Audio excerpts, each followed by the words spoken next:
Hello दोस्तों, Rajasthan GK के most important question की सीरीज में मैं नितिन कुमार शर्मा एक बार फिर से आपका स्वागत करता हूं। आज मैं आपके लिए लेकर आया हूं दोस्तों राजस्थान के मुख्य संत और संप्रदाय से संबंधित 30 मोस्ट इंपोर्टेंट क्वेश्चंस। और दोस्तों इनकी डिटेलिंग में मैंने पूरी कोशिश की है कि मैं ज्यादा से ज्यादा क्वेश्चंस आपको कवर करवा पाऊं। तो चलिए दोस्तों बिना किसी देरी के शुरू करते हैं। राजस्थान का कबीर किसे कहा जाता है दोस्तों? वेरी इंपॉर्टेंट क्वेश्चन है दोस्तों, बार बार पूछा गया है। जो राजस्थान का जो कबीर है अपने दादू दयाल जी को कहा गया है। इनके द्वारा जो संप्रदाय की स्थापना की गई थी दोस्तों, उनका नाम था दादूपंथी। दादूपंथ या दादूपंथी जो अनुयायी होते हैं उनको दादूपंथी कहा जाता है। और इनके द्वारा जो संप्रदाय बनाया गया था जिसकी स्थापना की गई थी वो दादूपंथ कहलाते हैं। इनके बारे में कुछ पॉइंट्स बताता हूं दोस्तों। ये देखिए, ये दादूपंथी जो होते हैं ये आजीवन विवाह नहीं करते हैं दोस्तों, आजीवन विवाह नहीं करते हैं। इसके अलावा अगर बात की जाए कि ये जो उनका जो मृत शरीर होता है उसको जंगल में क्या करते हैं, जंगल में ही छोड़ दिया जाता है, जंगल में छोड़ दिया जाता है। और इंपॉर्टेंट दोस्तों, ये जो जंगल में जो इनके मृत शरीर को जीव जंतुओं के लिए खाने के लिए छोड़ दिया जाता है, इसको दोस्तों वायु दहन कहते हैं। इसको क्या कहते हैं दोस्तों? वायु दहन। वेरी इंपॉर्टेंट है दोस्तों, बहुत बार पूछा जाता है कि कौन से संत या संप्रदाय के लोगों के द्वारा वायु दहन किया जाता है। तो उसका राइट आंसर आपको याद रखना है दोस्तों। उसका राइट आंसर क्या होगा? यहाँ पे दादूपंथी हो जाएगा। उसके बाद में अगर मैं बात करूं तो दादूपंथी जो लोग होते हैं दोस्तों, ये जो अपने भैराणा की जो पहाड़ी है, भैराणा की पहाड़ी, इनको दोस्तों काफी पवित्र मानते हैं। अब ये पवित्र क्यों मानते हैं, इसका एक रीजन है दोस्तों। उसका रीजन ये है, जो दादू दयाल जी थे जब उनका देहांत हुआ था, या जो कह सकते हैं कि जब समाधि उन्होंने ली थी, तो उनको कहाँ छोड़ा गया था? उनको उनके जो मृत शरीर का वो भैराणा की पहाड़ियों में छोड़ा गया था। इसीलिए दादूपंथी जो होते हैं वो भैराणा की पहाड़ियों को क्या मानते हैं दोस्तों? पवित्र मानते हैं। फिलहाल के लिए इस क्वेश्चन का जो राइट आंसर है वो दादू दयाल है। चलिए देखते हैं अगला प्रश्न। अगला प्रश्न कहता है दोस्तों, तेरह पंथ के प्रवर्तक कौन थे? तो दोस्तों इसका जो राइट आंसर होगा वो होगा संत भिखंड जी। तो संत भिखंड जी जो है उनको तेरह पंथ के प्रवर्तक के नाम से जाना जाता है। तो फिलहाल के लिए इस क्वेश्चन का राइट आंसर है संत भिखंड जी। हम देखते हैं अगला प्रश्न। अगला प्रश्न कहता है, लश्कर संत के नाम से किन्हें जाना जाता है? तो दोस्तों ये जाना जाता है अपने बाल नंदाचार्य जी को। इनको लश्कर संत के नाम से जाना जाता है। अब सवाल ये आता है दोस्तों, इनको लश्कर संत क्यों जाना जाता है, इनके नाम से क्यों इनको जानते हैं? तो दोस्तों ये हमेशा अपने साथ क्या लेके चलते थे? सेना अपने साथ लेके चलते थे। दूसरी बात अगर मैं बात करूं इनकी मुख्य पीठ की, कि इनके जो मुख्य पीठ या जो स्थान है वो कहाँ है, तो दोस्तों याद रखना वो है आपका झुंझुनू। झुंझुनू जो है वहां पे इनका मुख्य पीठ बना हुआ है, मुख्य धर्मस्थल बना हुआ है। चलिए देखते हैं अगला प्रश्न। अगला प्रश्न कहता है दोस्तों, किस पंथ के सत्संग स्थल को अलग दरीबा कहा जाता है? अगेन वेरी इंपॉर्टेंट क्वेश्चन है दोस्तों। ये जो दादू दयाल जो होते हैं उनके जो पंथ है दादू पंथ, इन्हीं के जो मंदिर होते हैं उसको दोस्तों कहा जाता है अलग दरीबा। उन्हीं को क्या कहा जाता है? अलग दरीबा। इसके बारे में कुछ इंपॉर्टेंट और फैक्ट्स हैं, उनके बारे में बात कर लेते हैं दोस्तों। जो दादू दयाल जी थे उनके 52 शिष्य थे दोस्तों। शिष्य तो बहुत से, लेकिन 52 थे वो काफी इनके प्रिय थे। इन्हीं को 52 स्तंभ के नाम से भी जाना जाता है। दोस्तों याद रखिएगा कि इनके 152 शिष्यों में से जो 52 शिष्य थे उनको 52 स्तंभ के नाम से जाना जाता है। बहुत बार क्वेश्चन पूछ लिया जाता है इसके बारे में। अगर मैं बात करूं यहाँ इनके मंदिर की, जो दादू दयाल जी का जो मंदिर होता है उस मंदिर में किसी मूर्ति की पूजा नहीं होती है दोस्तों। मूर्ति की पूजा नहीं होती है, वहां पे ग्रंथ की पूजा की जाती है। और वो जो ग्रंथ होता है उस ग्रंथ को क्या कहते हैं दोस्तों? उसको कहा जाता है दादू वाणी। याद रखिएगा दोस्तों, जो दादू दयाल जी का जो बनाया गया जो पंथ है दादू पंथ, उसमें किसी भी प्रकार की मूर्ति की पूजा नहीं होती है, ग्रंथ की पूजा होती है, और जिसे दादू वाणी कहा जाता है। उसके बाद में बात करें अगर कि जो दादू जी थे, दादू दयाल जी जो थे वो बालिन जी थे ना, उनके गुरु थे। याद रखिएगा दोस्तों, पूछ लिया जाता है कि बालिन जी के गुरु कौन थे, तो इसका राइट आंसर हो जाएगा दादू दयाल जी। फिलहाल के लिए इस क्वेश्चन का जो राइट आंसर है वो दादू पंथ है। चलिए बढ़ते हैं अगले प्रश्न की ओर। अगला प्रश्न कहता है दोस्तों, आजीवन दूल्हे के वेश में रहने वाले संत कौन थे? वेरी कॉमन क्वेश्चन है दोस्तों, आपको आता होगा डेफिनेटली। ये जो अपने रज्जब जी थे, संत रज्जब जी जो थे वो आजीवन दूल्हे के वेश में रहे थे। कहा जाता है दोस्तों, अलग अलग इनके बारे में मान्यताएं हैं कि ये जब शादी कर रहे थे तो कहीं से इनके जो गुरुजी थे उनकी प्रवचन की इनकी वाणी जो थी इनके कानों में पड़ी, और वहीं पे उन्होंने क्या कर दिया, जो घर गृहस्थी था उसका त्याग कर दिया। फिलहाल के लिए इस क्वेश्चन का राइट आंसर है संत रज्जब जी। अगर इनकी बात की जाए मुख्य पीठ की दोस्तों, याद रखिएगा इनकी मुख्य पीठ अगर बात की जाए तो वो स्थित है सांगानेर में। वो अपने सांगानेर जयपुर में स्थित है। इसी के साथ अगर बात करें इनके रचित ग्रंथ जो है, इनके द्वारा जो ग्रंथ रचे गए हैं वो दोस्तों याद रखिएगा, पूछ लिया जाता है एग्जाम में। रज्जब वाणी इनके द्वारा रचा गया है। इसी के साथ इसी का पूरा नाम रजवाणी संवर्गी है, याद रखिएगा दोस्तों, इसका पूरा नाम क्या है, रजवाणी संवर्गी। चलिए बढ़ते हैं अगले प्रश्न की ओर। अगला प्रश्न आपकी स्क्रीन पे है दोस्तों, हथियारबंद साधु के नाम से कौन से साधु जाने जाते हैं? वेरी इंपॉर्टेंट अगेन दोस्तों, सुंदरदास जी जो है अपने, उनको जाना जाता है हथियारबंद साधु के नाम से। अब दोस्तों इनके बारे में कुछ इंपॉर्टेंट फैक्ट्स देख लेते हैं। इनका जो निवास स्थान होता है दोस्तों, जहां पे ये निवास करते हैं, उस स्थान को दोस्तों क्या बोला जाता है, छावनी बोला जाता है। याद रखिएगा दोस्तों, छावनी बेसिकली होती क्या है, जहां पे अपने सैनिक रहते हैं, टुकड़ी रहते हैं, उसको छावनी बोला जाता है। उससे आप रिलेट कर सकते हैं कि सुंदरदास जी जहां पे निवास करते थे उसको छावनी कहा जाता था। इसके अलावा अगर बात करें इनके रचित ग्रंथ की दोस्तों, तो वो याद रखिएगा, इनके द्वारा रचित ग्रंथ है सुंदर सागर, सुंदर सागर। इसी के साथ सुंदर विलास भी इनके द्वारा लिखा गया है, सुंदर विलास। याद रखिएगा इनका जो नाम है उन्हीं से मिलते जुलते इनके ग्रंथ होंगे, सुंदर सागर है, सुंदर विलास है, सुंदर ग्रंथावली है, ये भी इन्हीं के द्वारा लिखा गया ग्रंथ है। तो चलिए देखते हैं अगला प्रश्न। अगला प्रश्न आपकी स्क्रीन पे है दोस्तों, ये अगला प्रश्न है, जाम्बोजी का जन्म स्थान एवं समाधि स्थल निम्न में से स्थित है। तो दोस्तों इसका जो राइट आंसर होगा वो होगा पीपासर और मुकाम। आपका पीपासर पड़ता है नागौर के अंदर, और अगर बात करें मुकाम की तो ये आता है अपने बीकानेर के अंदर। तो फिलहाल के लिए इस क्वेश्चन का राइट आंसर होगा दोस्तों, वो होगा जाम्बोजी का जन्म स्थान समाधि स्थल कहाँ है, पीपासर मुकाम के अंदर। इसके बारे में थोड़े और डिस्कस करते हैं दोस्तों। देखिए जो जाम्बोजी है, इनके द्वारा कुछ नियम दिए गए हैं दोस्तों, 29 नियम दिए गए हैं यहाँ पे, याद रखिएगा। जाम्बोजी के द्वारा 29 नियमों की पालना करने का अपने को आह्वान किया गया है। साथ ही साथ जाम्बोजी के द्वारा एक समाज की स्थापना की गई थी दोस्तों, जिसका नाम क्या है, विश्नोई समाज। वेरी इंपॉर्टेंट है दोस्तों, याद रखिएगा, जाम्बोजी के द्वारा विश्नोई समाज की स्थापना की गई थी। और आप सब लोग जानते होंगे दोस्तों, विश्नोई समाज किस लिए जाना जाता है, यह जाना जाता है पर्यावरण संरक्षण के लिए। पर्यावरण संरक्षण के लिए जिस समाज को प्रसिद्धि या ख्याति प्राप्त है दोस्तों, वो है अपना विश्नोई समाज। उसके बारे में अगर बात करें तो जाम्बोजी बेसिकली विष्णु का अवतार माना गया है। जाम्बोजी को किसका अवतार माना गया है दोस्तों, विष्णु जी का। विष्णु जी का अवतार क्यों माना गया है दोस्तों, ये भी देखिए, क्योंकि इनका जो जन्म हुआ था वो हुआ था कृष्ण जन्माष्टमी के दिन। याद रखना, इनका जो जन्म हुआ था दोस्तों वो हुआ था कृष्ण जन्माष्टमी के दिन, इसीलिए इनको विष्णु जी और कृष्ण जी का अवतार माना गया है। तो चलिए देखते हैं अगला प्रश्न। अगला प्रश्न आपके स्क्रीन पे है दोस्तों, ये बहराणा की पहाड़ियों को किस प्रकार के लोग पवित्र मानते हैं, किस संप्रदाय के लोग पवित्र मानते हैं? दोस्तों यहां देखिए संप्रदाय की बात हो रही है। अभी हम बात कर रहे थे कि जो दादूपंथी लोग होते हैं, दादू दयाल जो संप्रदाय के जो लोग होते हैं, वो क्या करते हैं, बहराणा की पहाड़ियों को पवित्र मानते हैं। क्यों मानते हैं, क्योंकि वहां पे दादू जो अपने थे, दादू दयाल जी थे, उनकी पवित्र पार्थिव देह को वहां पे छोड़ा गया था। चलिए देखते हैं, फिलहाल के लिए इसका आंसर होगा दादू दयाल। देखते हैं हम अगला प्रश्न। अगला प्रश्न आपके स्क्रीन पे है दोस्तों, ये जाम्बोजी को किस अवतार में माना गया है? दोस्तों अभी हम बात कर रहे थे कि विष्णु जी का अवतार माना गया है इनको, तो फिलहाल के लिए इस क्वेश्चन का राइट आंसर क्या होगा, विष्णु जी होगा। चलिए देखते हैं अगला प्रश्न। अगला प्रश्न कहता है दोस्तों, नादिर शाह के आक्रमण की भविष्यवाणी किस संत ने की थी? तो दोस्तों यह की थी हमारे चरणदास जी ने। वेरी इंपॉर्टेंट है दोस्तों, याद रखिएगा, वेरी वेरी इंपॉर्टेंट क्वेश्चन है ये। चरणदास जी ने नादिर शाह के आक्रमण की भविष्यवाणी की थी। इसी के साथ अगर कुछ और बात कहें तो दोस्तों इनका चरणदास जी का जो बचपन का जो नाम था दोस्तों, पूछ लिया जाता है, बचपन का नाम था रणजीत। और इनका जो ये नामकरण पड़ा है चरणदास जी, ये इन्हीं के गुरु थे एक, जिनका नाम था शुक्रदेव।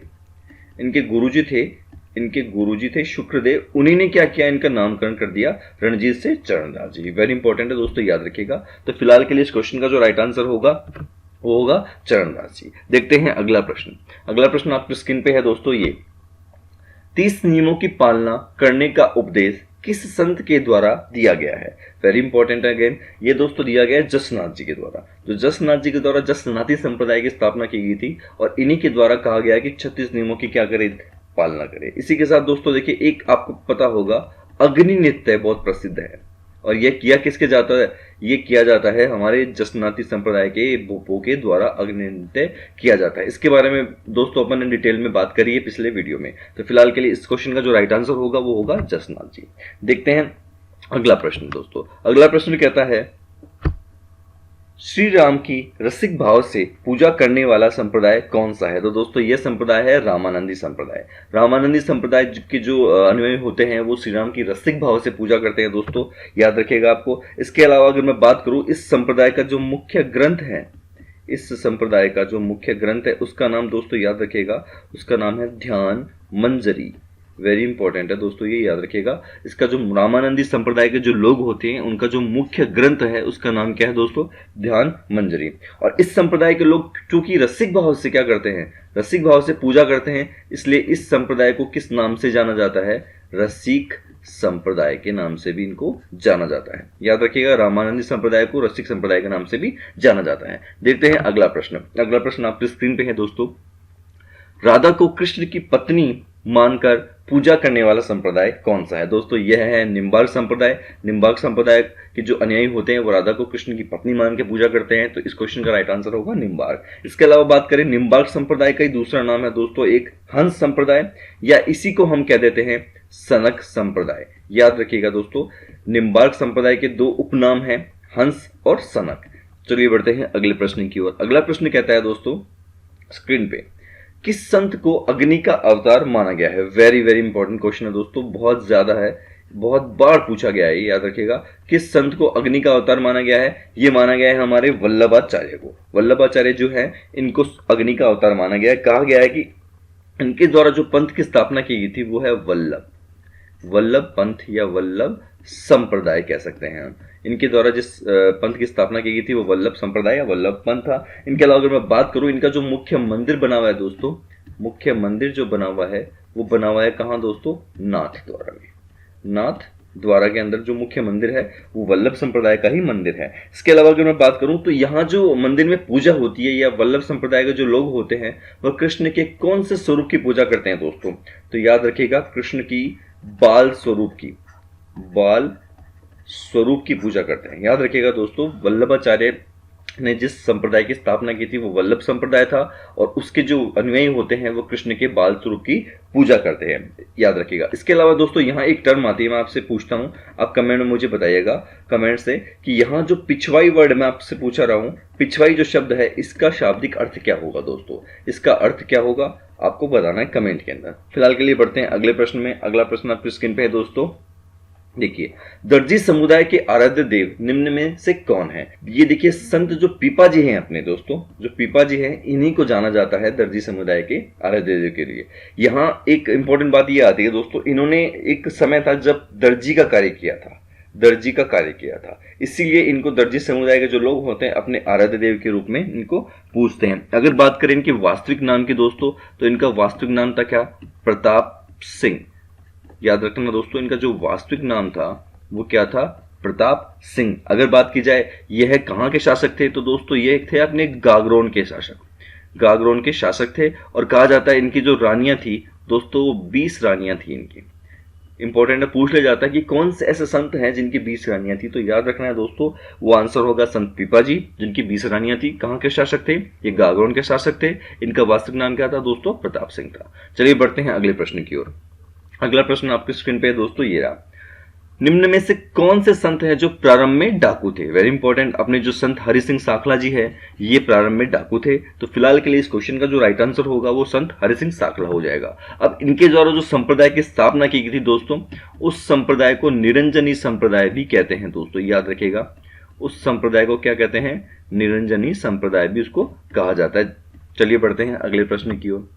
अगला प्रश्न है आपकी स्क्रीन पे दोस्तों, देखिए, राजस्थान में भक्ति आंदोलन लाने का श्रेय दिया जाता है, यह दिया जाता है हमारे संत धन्ना जी को। संत धन्ना जी को दिया जाता है भक्ति आंदोलन लाने का श्रेय। अगर बात की जाए इनके बारे में कुछ और, तो इनका जो मुख्य मंदिर बना हुआ है दोस्तों, वो बना हुआ है कहाँ? टोंक के अंदर। इनका मुख्य मंदिर बना हुआ है टोंक के अंदर। और अगर बात की जाए इनके गुरु जी की, तो याद रखिएगा दोस्तों, इनके जो गुरु जी का नाम है वो है रामानंद जी। इनके गुरुजी का नाम है रामानंद जी। याद रखिएगा दोस्तों, फिर से रिपीट करता हूं मैं एक बार, राजस्थान में जो भक्ति आंदोलन है उसको लाने का श्रेय दिया गया है संत धन्ना जी को। इनका जो मुख्य पीठ या मुख्य मंदिर बना हुआ है वो टोंक में बना हुआ है। इनके जो गुरु थे दोस्तों, उनका नाम क्या था? रामानंद जी। तो फिलहाल के लिए इस क्वेश्चन का राइट आंसर है संत धन्ना जी। देखते हैं अगला प्रश्न दोस्तों। अगला प्रश्न आपकी स्क्रीन पे है, पटेल जाति के आराध्य संत निम्न में से कौन है? तो दोस्तों ये राजाराम जी जो हैं, इनको पटेल जाति के आराध्य देव के रूप में पूजा जाता है, संत के रूप में पूजा जाता है। तो फिलहाल के लिए इस क्वेश्चन का राइट आंसर होगा राजाराम। याद रखिएगा दोस्तों, यहाँ पे जो इनका मुख्य मंदिर है वो है जोधपुर के अंदर। मुख्य मंदिर या मुख्य पीठ या मुख्य स्थल आप कह सकते हैं, वो स्थल कहाँ है आपका? जोधपुर के अंदर। इस क्वेश्चन का राइट आंसर होगा डी। देखते हैं अगला प्रश्न। अगला प्रश्न आपकी स्क्रीन पे दोस्तों, ये किस संप्रदाय के मंदिर को राम द्वारा कहा जाता है? दोस्तों यहाँ पे हमें ऑप्शन गिवन है राम स्नेही संप्रदाय, राजा राम। दोस्तों यहाँ थोड़ा सा ऑप्शन में मिस प्रिंटिंग है, आप देख लीजिएगा। ये राजा राम है यहाँ पे, याद रखिएगा, रामानंदी संप्रदाय और रामदास जी संप्रदाय। तो फिलहाल के इस क्वेश्चन का जो राइट आंसर है वो राम स्नेही संप्रदाय होगा दोस्तों। यहाँ जो राम स्नेही संप्रदाय है, यहाँ जो मंदिर होते हैं, इनके मंदिरों को क्या कहा जाता है दोस्तों? राम द्वारा कहा जाता है। वेरी इंपॉर्टेंट है, याद रखिएगा, बहुत बार पूछा जाता है ये क्वेश्चन कि किस संप्रदाय के मंदिरों को राम द्वारा कहा जाता है। तो राइट आंसर होगा हमारा राम स्नेही संप्रदाय। इसके अलावा अगर मैं कुछ आपसे बात की जाए, फैक्ट बात करते हैं दोस्तों, यहाँ पे जो राम है, इस राम शब्द की पूजा की जाती है दोस्तों, याद रखिएगा, राम शब्द की पूजा की जाती है यहाँ पे राम भगवान, जो श्री राम भगवान है, दशरथ पुत्र है, उनकी पूजा ना करके राम शब्द की पूजा यहाँ पे की जाती है। चलिए देखते हैं अगला प्रश्न। अगला प्रश्न आपकी स्क्रीन पे है दोस्तों, ये किनके आशीर्वाद से अकबर को जहांगीर जैसे पुत्र की प्राप्ति हुई थी? तो दोस्तों ये है हमारे नरहड़ पीर। इसका जो राइट आंसर होगा वो होगा नरहड़ पीर, जिनका मुख्य मंदिर बना हुआ है कहाँ दोस्तों? इनका मुख्य मंदिर बना हुआ है झुंझुनू के अंदर। और अगर बात की जाए, इनको शक्कर वाले बाबा भी कहा जाता है दोस्तों। इनको शक्कर वाले बाबा कहा जाता है, या इनको कहा जाता है शक्कर पीर के नाम से भी इनको जाना जाता है। कहा जाता है दोस्तों, इनके जो दरगाह है वहां जो गुंबद है उससे शक्कर टपका करती थी, ऐसा कहा जाता है दोस्तों, याद रखिएगा। फिलहाल के लिए आपको इतना ही याद रखना है कि किनके आशीर्वाद से अकबर को जहांगीर जैसे पुत्र की प्राप्ति हुई थी, तो वो थे अपने हमारे नरहड़ पीर। चलिए देखते हैं अगला प्रश्न। अगला प्रश्न आपकी स्क्रीन पे दोस्तों, किस संप्रदाय के अनुयायी श्री कृष्ण के निष्कलंक रूप की पूजा करते हैं? तो दोस्तों याद रखिएगा, ये अपने जो संत माओ जी हैं, संत माओ जी जो हैं, इनके द्वारा एक संप्रदाय की स्थापना की गई थी, उसका नाम था निष्कलंकी संप्रदाय। निष्कलंकी संप्रदाय।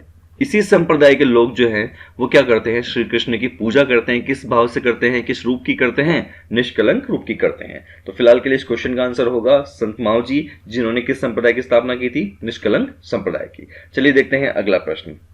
अगला प्रश्न आपके स्क्रीन पे दोस्तों, ये संत मीरा के गुरु का नाम क्या था? तो दोस्तों यहाँ जो संत मीरा हैं, उनके गुरु का नाम था रैदास जी। रैदास जी इसका राइट आंसर होगा। संत मीरा की अगर मैं बात करूं दोस्तों, तो मीरा को क्या कहा जाता है दोस्तों? मीरा को कहा जाता है राजस्थान की राधा। याद रखिएगा दोस्तों, ये फैक्ट आपको याद रखना है। मैं आपको क्वेश्चन के साथ साथ बीच में फैक्ट बताता रहता हूँ, सीधा ही आंसर नहीं बताता हूँ दोस्तों, क्योंकि यहाँ मैं कोशिश करता हूँ कि एक ही क्वेश्चन में मैं ज्यादा से ज्यादा आपको डिटेल दे पाऊँ, ताकि सारे क्वेश्चंस क्या हो सके दोस्तों? कवर हो सके। तो याद रखिएगा, संत मीरा को क्या कहा जाता है? राजस्थान की राधा कहा जाता है। इनके जो गुरुजी थे उनका नाम क्या था? रैदास था। अगर बात करें रैदास जी के द्वारा जो एक ग्रंथ लिखा गया था दोस्तों, जिनमें इनके उपदेश हैं, तो उसको कहा जाता है दोस्तों रैदास की पर्ची। रैदास की पर्ची। इस रैदास की पर्ची नामक ग्रंथ के अंदर जो रैदास जी के द्वारा जो उपदेश दिए गए हैं, वो सारे उपदेश दोस्तों संकलित किए गए हैं। चलिए बढ़ते हैं अगले प्रश्न की ओर। अगला प्रश्न है, देखिए दोस्तों, वांगड़ का धनी किस संत को कहा जाता है? तो दोस्तों अभी हम बात कर रहे थे, जो नरहड़ पीर है, इनका मुख्य मंदिर कहाँ बना हुआ है? झुंझुनू के अंदर बना हुआ है दोस्तों। और झुंझुनू कहाँ है? हमारे शेखावाटी में। याद रखिएगा दोस्तों, जो बांगड़ क्षेत्र है यह कहा जाता है शेखावाटी को ही। जो शेखावाटी का क्षेत्र है उसी को बांगड़ का क्षेत्र कहा जाता है दोस्तों। एक वांगड़ होता है, याद रखिएगा, वांगड़ का क्षेत्र यह किसको कहा जाता है दोस्तों? ये देखिए, ये उदयपुर और जो बांसवाड़ा है हमारा, उदयपुर और बांसवाड़ा, उदयपुर और बांसवाड़ा के जो क्षेत्र है मिला के, इसको सम्मिलित रूप से वांगड़ कहा जाता है, जबकि बांगड़ कहा जाता है शेखावाटी क्षेत्र को। और इनके धनी कौन है दोस्तों? नरहड़ पीर है, जिनको शक्कर वाले बाबा या शक्कर पीर भी इनको कहा जाता है। तो फिलहाल के लिए इसका राइट आंसर नरहड़ पीर होगा। देखते हैं अगला प्रश्न। अगला प्रश्न दोस्तों आपकी स्क्रीन पे है, ये 29 नियमों की पालना करने का उपदेश किसने दिया था? तो दोस्तों ये दिया था हमारे जाम्बू जी ने। जाम्बू जी ने 29 नियम की पालना का उपदेश दिया था। साथ ही साथ इन्होंने किस संप्रदाय की स्थापना की थी दोस्तों? विष्णुई संप्रदाय की इन्होंने स्थापना की थी। चलिए देखते हैं अगला प्रश्न। अगला प्रश्न है दोस्तों, वायु दहन किस संप्रदाय के लोगों के द्वारा किया जाता है? तो दोस्तों अभी हम बात कर रहे थे, दादू दयाल जी के द्वारा एक संप्रदाय की स्थापना की गई थी, दादू पंथ। और उसी के जो व्यक्ति होते हैं, उसी के जो अनुयायी होते हैं, वो क्या करते हैं? वायु दहन करते हैं। वो क्या करते हैं? वायु दहन। कैसे वायु दहन करते हैं दोस्तों? वो अपने मृत शरीर को क्या करते हैं? जंगल या पहाड़ियों में छोड़ देते हैं जीव जंतुओं के खाने के लिए। तो फिलहाल के लिए क्वेश्चन का आंसर होगा दादू दयाल संप्रदाय। देखते हैं अगला प्रश्न। अगला प्रश्न आपकी स्क्रीन पे है दोस्तों, संत पीपा के अनुसार मोक्ष साधन क्या माना गया है? तो दोस्तों संत पीपा जो है इनके अनुसार भक्ति को मोक्ष का मार्ग बताया गया है। इसका जो राइट आंसर होगा वो होगा भक्ति। देखते हैं हम अगला प्रश्न दोस्तों। अगला प्रश्न कहता है किस संप्रदाय को निरंजनी संप्रदाय भी कहा जाता है? दोस्तों यह कहा जाता है हरिदासी संप्रदाय को। हरिदासी जो संप्रदाय, इसकी स्थापना अगर दोस्तों बात की जाए तो वो हरि सिंह सांखला के द्वारा किया गया था। याद रखना है दोस्तों, आपको इंपॉर्टेंट है ये भी कि हरिदासी संप्रदाय जो है उसकी स्थापना हरि सिंह सांखला ने की थी। इसके अलावा अगर बात की जाए थोड़े इंपॉर्टेंट फैक्ट्स के बारे में, तो देखिए दोस्तों ये जो हरि सिंह सांखला जी थे ये प्रारंभ में क्या थे? प्रारंभ में डाकू थे। इंपॉर्टेंट है दोस्तों, याद रखिएगा, पूछ लिया जाता है आपसे कि प्रारंभ में डाकू कौन से संत थे, तो याद रखना है वो थे अपने हरि सिंह सांखला जी। फिलहाल के इस क्वेश्चन का राइट आंसर होगा हरिदासी संप्रदाय। देखते हैं अगला प्रश्न। तीसरे विश्व युद्ध की भविष्यवाणी किस संत के द्वारा की गई? तो दोस्तों यहां ऑप्शन गिवन है नवल सागर जी, लालगिरी जी, संत माव जी और संत दरियाल जी। तो इसका जो राइट आंसर है दोस्तों है संत माव जी। संत माव जी के द्वारा ही तीसरे विश्व युद्ध की भविष्यवाणी की गई थी। इसके अलावा अगर बात करें तो इनके द्वारा ही दोस्तों निष्कलंक संप्रदाय की स्थापना की गई थी। याद रखना है, इंपॉर्टेंट है दोस्तों, इनके द्वारा कौन से संप्रदाय की स्थापना की गई थी? निष्कलंक संप्रदाय की स्थापना इनके द्वारा की गई थी। चलिए देखते हैं अगला प्रश्न। अगला प्रश्न आपके स्क्रीन पे है दोस्तों। संत दादू दयाल द्वारा प्रथम उपदेश किस स्थान पे दिया गया? दोस्तों यह दिया गया था सांबर क्षेत्र के अंदर। तो इस क्वेश्चन का जो राइट आंसर होगा वो सांबर होगा। अगर बात की जाए कौन सी भाषा में दिया गया, तो याद रखना है दोस्तों ढूंढाड़ी। कौन सी भाषा में दिया गया था? ढूंढाड़ी भाषा के अंदर सांबर में इनको प्रथम उपदेश इनका दिया गया था। तो चलिए देखते हैं अगला प्रश्न। अगला प्रश्न आपके स्क्रीन पे है दोस्तों। मेव जाति के एक लकड़हारे जो गद्दन चिश्ती के शिष्य थे, तो यहां ऑप्शन है लालदास जी, लालगिरी जी, संत माव जी और संत हरि सिंह सांखला। तो यहां पे जो संत लालदास जी है ये क्या मेव जाति के एक लकड़हारे थे। तो याद रखना है दोस्तों आपको, यहाँ पे मेव जाति के लकड़हारे की बात हो रही है और गद्दन चिश्ती के शिष्य भी थे। इनके जो गुरुजी थे उनका नाम गद्दन चिश्ती था और बेसिकली ये लकड़हारे थे। तो फिलहाल के लिए इस क्वेश्चन का राइट आंसर है लालदास जी। बढ़ते हैं हमारे अगले प्रश्न की ओर। अगला प्रश्न आपके स्क्रीन पे है दोस्तों। निम्नलिखित को सुमिलित कीजिए। यहाँ हमें दो कैटेगरी दी गई है दोस्तों, संप्रदाय की शाखा और प्रवर्तक, साथ में ऑप्शन गिवन है। देखिए सबसे पहले दोस्तों बात करते हैं सिंहतल शाखा की। तो सिंहतल पड़ता कहाँ है दोस्तों? यह पड़ता है बीकानेर के अंदर। याद रखिएगा दोस्तों, बीकानेर के अंदर सिंहतल है। बात करें अगर रैन की, रैन हमारा है कहां दोस्तों? नागौर के अंदर। और अगर बात की जाए खेड़ापा की दोस्तों, तो खेड़ापा कहां है दोस्तों? जोधपुर के अंदर। और अगर बात की जाए शाहपुरा की, तो यह है दोस्तों कहां पे? भीलवाड़ा में। ये तो बात हुई दोस्तों इनके स्थान की। अगर बात की जाए सिंहतल किस प्रवर्तक, कौन से संत के द्वारा इसकी शाखा की स्थापना की गई है, तो यह की गई है सिंहतल की हरिराम दास जी के साथ में दोस्तों। तो यहां पे मैं एक को रिलेट कर रहा हूं दोस्तों सेकंड के साथ में। सिंहतल शाखा की स्थापना हरिराम दास जी ने की थी। यदि बात की जाए रैन शाखा की स्थापना, तो दोस्तों यह की थी दरियाव जी ने। और यहाँ पे दरियाव जी है फोर्थ में, तो मैं बी को रिलेट करूंगा दोस्तों फोर्थ के साथ में। सी देखिए दोस्तों खेड़ापा, बिल्कुल सही है दोस्तों। खेड़ापा की स्थापना किनके द्वारा की गई है? रामदास जी के द्वारा ही की गई है। तो सी को रिलेट करना है हमें थर्ड के साथ में। बचा डी, जो डी को रिलेट कर देंगे दोस्तों ए के साथ में या फर्स्ट के साथ में। तो यहां पे जो हमें ऑप्शन मिलेंगे दोस्तों कुछ इस तरह से मिलना चाहिए, वो हमारा राइट आंसर होगा। देखिए यहां पे ए में सेकंड होना चाहिए, यहां पे ए में सेकंड नहीं है, यहां पे भी नहीं है दोस्तों। बिल्कुल सही है दोस्तों, सी में यहां पे हमें ऑप्शन मिल रहा है। तो फिलहाल के लिए इस क्वेश्चन का जो राइट आंसर होगा वो दोस्तों हो जाएगा सी। तो दोस्तों आज का सेशन यही समाप्त करते हैं। आई होप आपको वीडियो बहुत पसंद आया होगा। यदि ये वीडियो आपको पसंद आया है तो वीडियो को लाइक कीजिए, शेयर कीजिए और यदि चैनल पे आप नए हैं दोस्तों तो इसको चैनल को सब्सक्राइब कीजिए। दोस्तों यह था संत और संप्रदाय का पहला पार्ट। मैं संत और संप्रदाय का दूसरा पार्ट भी लेकर आऊंगा जल्द आपके साथ। तो मिलते हैं अगले वीडियो में। आज के लिए धन्यवाद।